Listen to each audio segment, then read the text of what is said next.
Hi hello అందరికీ నమస్తే. Welcome to okay TV. నేను మీ శ్రావ్య. ముందుగా ఓకే టీవీ ప్రేక్షకులందరికీ శుభోదయం. గరం ఛాయ్ వార్తలకు స్వాగతం. అందరు ఎలా ఉన్నారు? ఎస్, ముఖ్యంగా తెలంగాణకు మా అన్న రేవంత్ రెడ్డి బురిడి కొట్టించాడా అంటే మామూలు బురిడి కాదు. బురిడి మీద బురిడి, బురిడి మీద బురిడి కొడుతూనే ఉన్నాడు. ఎందుకు కొట్టాడు ఏంటి అనేది, బురుడి ఎందుకు కొడుతున్నాడు అనేది మనము తెలుసుకుందాం. అంటే మార్నింగ్ న్యూస్లో భాగంగా మనం మాట్లాడుకుందాము. దానికంటే ముందుగా చాలా బాధాకరమైనటువంటి విషయం, మేడ్చల్ మారుమూల ప్రాంతాల్లో సబ్వే దగ్గర కాలుతున్నటువంటి ఆ, శవము చూడ్డము, అంటే ఒక ఒక బాడీ తగలబడిపోతుంది అని చెప్పి కంప్లైంట్ ఇవ్వడంతో అక్కడికి వెళ్ళడంతో ఒక మహిళను, అంటే సుమారు 25 సంవత్సరాల నుంచి 30 సంవత్సరాలు ఉంటుందట. నిన్ననే తెలిసింది, నిన్న రాత్రి తెలిసింది ఉంటుంది. మొత్తం కూడా అత్యాచారం చేసి ఆమెను ఎత్తి పగలగొట్టి పెట్రోల్ లైటర్ తోటి ముట్టించి పెట్రోల్ పోసి తగలబెట్టినారు అనమాట. సో ఎంత దారుణమైనటువంటి పరిస్థితి అంటే, తెలంగాణలో లా అండ్ ఆర్డర్ మొత్తం కూడా అతలాకుతలం అయిపోయింది.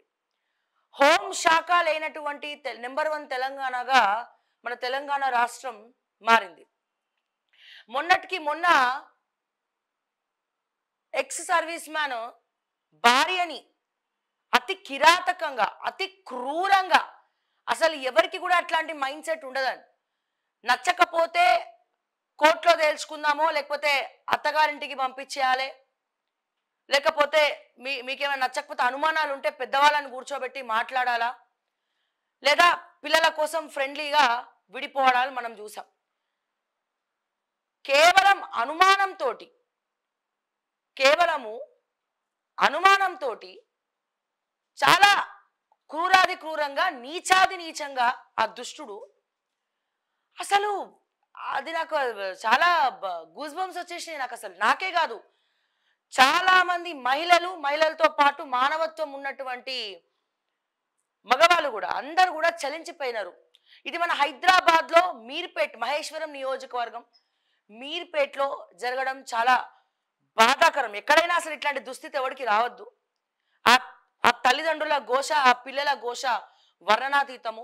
గోడకేసి గుద్ది కత్తితో పొడిచి తను చనిపోయిన తర్వాత ఈ చికెన్ నాన్ వెజ్ సెంటర్స్ లో ఇది పెడతారు కదా, ఒకటి ఏదో దిబ్బలాగా, చెక్క దిబ్బ పెట్టి దాని మీద 72 ముక్కలుగా ఆ శరీరాన్ని కోసి, ఆ కోసిన ముక్కల్ని ఉడికించి కుక్కర్లో పెట్టి ఉడికించి, ఆ ఉడికించిన దాన్ని మళ్ళీ ఎండబెట్టి, ఆ ఎండబెట్టిన దాన్ని మళ్ళా తీసుకుపోయి చెరువులో పడేసినామని చెప్పి చెప్తా ఉన్నాడంటే, ఇంత క్రూరంగా ఎవ్వడన్నా అసలు, ఎక్కడైతే లవ్ జిహాదులు ఉంటాయో, ఈ లవ్ జిహాద్లో ఎక్కువ చూసినాం ఇవన్నీ మనం.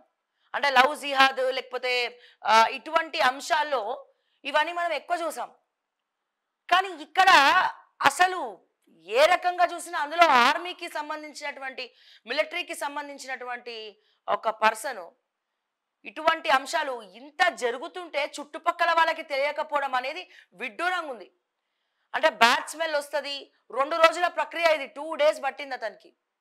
ముందుగా ఒక కుక్కను చంపి టెస్ట్ చేసిండంట, మళ్ళీ పైగా చెప్తున్నాడు కుక్క చనిపోయింది అందుకే ఈ బ్యాడ్ స్మెల్ అని చెప్తున్నాడు. కాలనీ వాళ్ళకి ఏదో స్మెల్ వస్తూ ఉంటే, అసలు ఆ ఇంట్లో ఆ పరిసర ప్రాంతాల్లో ఈ ఇష్యూ, ఆ కుక్కర్ని చూడగానే అదే ఇష్యూ గుర్తొస్తుంది. పొద్దున్న లేస్తే ఇంట్లో కుక్కర్ పెట్టి వంట చేసే ఆడవాళ్ళకి అందరికీ ఆ కుక్కర్ చూడగానే ఇదే ఇష్యూ గుర్తొస్తుంది. సో ఇంకా ఇష్యూ చల్లారనే లేదు. దుండగులు మరి కాళ్ళకు మెట్టలు ఉన్నాయట, ఆ మహిళ కాళ్ళకు మెట్టలు ఉన్నాయట, ఆ అమ్మాయి కాళ్ళకు మెట్టలు ఉన్నాయి, పుసెల్తాడు ఉందట. అది కూడా ఫోరెన్సిక్లో మొత్తం కాలిపోయిన తర్వాత టెస్ట్ చేసిన తర్వాత తెలిసింది. ఓకే, తను ఒక 26 నుండి 30 సంవత్సరాల ఏజ్ ఉండొచ్చు. అండ్ 2 చేతుల మీద కూడా పేర్లు రాస్తున్నాయంట, పచ్చబొట్టు వేసిందంట. సో ఎక్కడ కూడా మరి మిస్సింగ్ కేసులు ఏమైనా ఉన్నాయా అని పోలీసులు పరిశీలిస్తూ ఉన్నారు. ఎందుకంటే ఆ అమ్మాయి పేరు తెలీదు, ముఖం గుర్తుపట్టలేము, మొత్తం తగలబెట్టేశారు, అత్యాచారం చేశారంట. ఎంత ఈ దుర్మార్గులు ఎంత నీచాన్ని కుడిగట్టినారంటేనండి, ఫస్ట్ ఏదైతే నేను అంటే ఒక అమ్మాయిగా నేను మాట్లాడలేనటువంటి పరిస్థితి.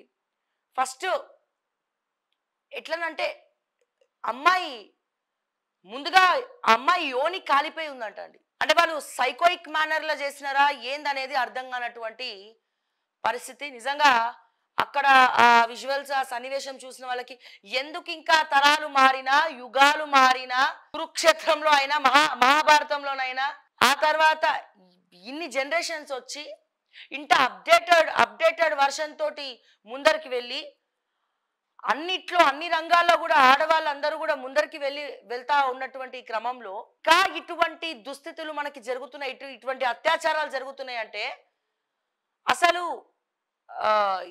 ఏ రకంగా దీన్ని మాట్లాడాలి, ఏ రకంగా పరిగణలోకి తీసుకోవాలి? సిగ్గుచేటు.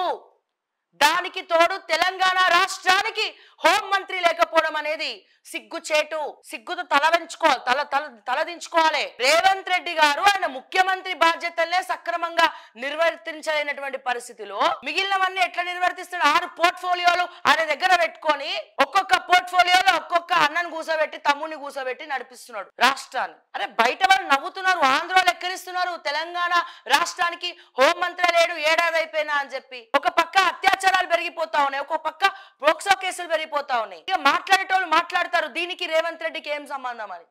అరే లా అండ్ ఆర్డర్ అండి. ఒక హోంశాఖ ఉంటే, హోంమంత్రి అనే వాళ్ళు ఉంటే ఆ శాఖ పరిధిలో ఉన్నటువంటివన్నీ కూడా ఈ ఉమెన్ వింగ్ దగ్గర నుంచి, అత్యాచారాల దగ్గర నుంచి, పోక్సో కేసుల దగ్గర నుంచి ఏ రకంగా దీన్ని అరికట్టచ్చు, ఎట్లా అవుట్స్కట్స్ లో కూడా ఏమన్నా అవుట్స్కట్స్ లో 24/7 ఏమన్నా పోలీసు సేవలు నిర్వర్తించాలా? ఎందుకంటే మరో దిశ కేసులా తలపించేలాగుంది ఇది.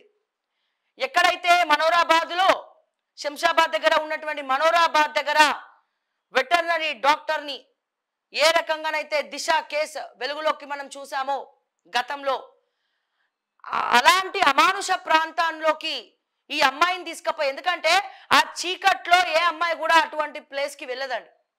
మరి తనని కిడ్నాప్ చేశారా, ఎక్కడన్నా వెయిట్ చేస్తే తీసుకుపోయినారా, ఆమె ఏమైనా ఆటో ఎక్కితే వెళ్ళిందా, ఎవరన్నా మ్యానిపులేట్ చేశారా అనేది కూడా పోలీసులు అక్కడ ఉన్నటువంటి సీసీటీవీ ఫుటేజ్ని పరిశీలిస్తూ ఉన్నారు. సీసీటీవీ ఫుటేజ్ ద్వారా తెలుసుకునే ప్రయత్నాలు చేస్తూ ఉన్నారు. మారుమూల ఇట్లాంటి అవుట్స్కట్స్ ఓఆర్ఆర్ ప్రాంతాల్లో రీజనల్ రింగ్ రోడ్స్ అని ఓఆర్ఆర్ దగ్గర సీసీ కెమెరాస్ ఉండనే ఉంటున్నాయి. అక్కడ ఏమైనా పాట్రోలింగ్ చేయాలా? ఏ జిల్లాకి సంబంధించినటువంటి పోలీసులు ఆ జిల్లాలో పాట్రోలింగ్ చేస్తూ ఉండాలా? లేకపోతే తెలంగాణ రాష్ట్ర వ్యాప్తంగా 4 లక్షల సీసీ కెమెరాలు ఉన్నాయి, అవన్నీ కూడా కమాండ్ కంట్రోల్ కి లింకప్ అయి ఉన్నాయి. చీమ చిట్టుకుమన్నా ఎక్కడన్నా హత్య జరిగినా సీసీ కెమెరాలో ఇమీడియట్ గా మనకు తెలిసిపోతుంది, చైన్ స్నాచింగ్లు చేసినా తెలిసిపోతుంది అన్నటువంటి మహానుభావులు ఉన్నారు. గత ప్రభుత్వంలో కమాండ్ కంట్రోల్ పెట్టి అసలు తెలంగాణ రాష్ట్ర వ్యాప్తంగా 4 లక్షల కెమెరాలు ఉన్నాయి. ఈ 4 లక్షల కెమెరాలు కూడా కమాండ్ కంట్రోల్ నుంచి, హైదరాబాద్ లో కట్టినటువంటి కమాండ్ కంట్రోల్ నుంచి మరి మొత్తం కూడా యాక్సెస్ ఉంటుంది అని చెప్పినారు. మరి ఏమైంది? కమాండ్ కంట్రోల్లో మరి సీసీ కెమెరాలు 4 లక్షలు పనిచేస్తలేవా? కమాండ్ కంట్రోల్లో ఏమి కూడా కనబడట్లేదా?